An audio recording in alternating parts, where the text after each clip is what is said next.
This week, Portal 2 for the PC and Mac.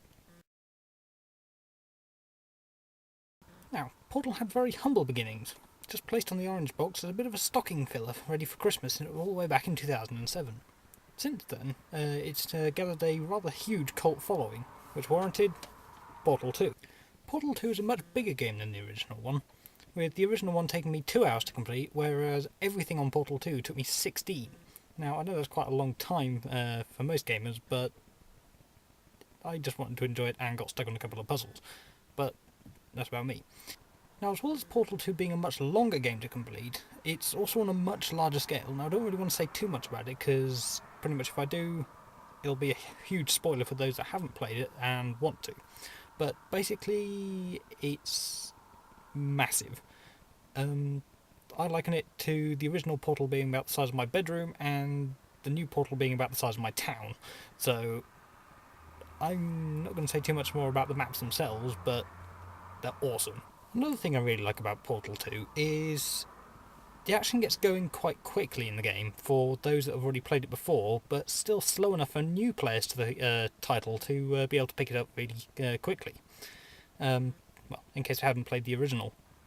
In terms of playing Portal 2, you have to think a lot more about where you put the portals in this than you do in Portal 1. Because the test chambers are, or the environment you're playing in is so much bigger, you really have to think about where you're going to put them, otherwise you might end up falling in the goo you all know from Portal 1, or various other trips, hazards, or just big drops.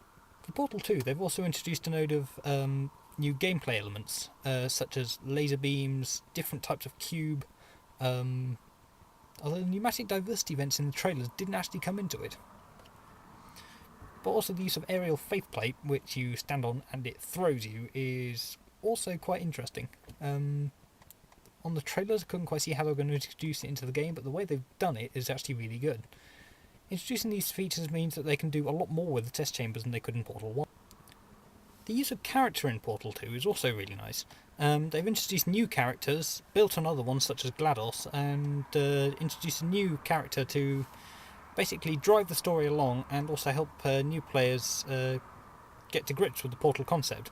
Now, this character is called Wheatley, who appears in quite a few of the different trailers, who's voiced by Stephen Merchant, a comedian. Now, I hear that it was originally going to be the guy that played Moss from the IT Crowd, a programme on Channel 4 here in the UK. But for some reason or other they cast Stephen Merchant, and to be honest I'm quite glad they did. His voice fits Wheatley perfectly. Now you might think that hearing his voice all the time throughout the game gets probably get a bit repetitive, but the way they've done it is actually really, really nice, and so that doesn't happen. As well as the single player element in Portal 2, there's also the multiplayer, which features those two little robots, Atlas and Peabody.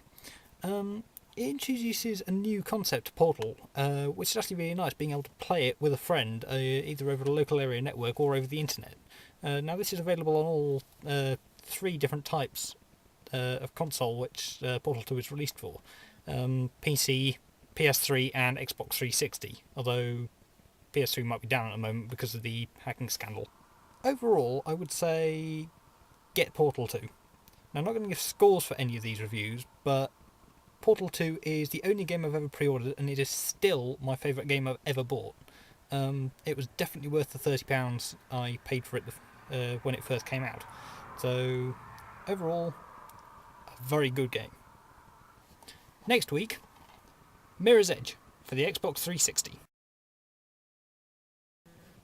Also, one last thing, I can't see why it's got a rating of PEGI 12 for violence and bad language. I mean, I know there's a little bit of comedy violence in it, but far from being called a dangerous mute lunatic, I can't really see where the bad language is.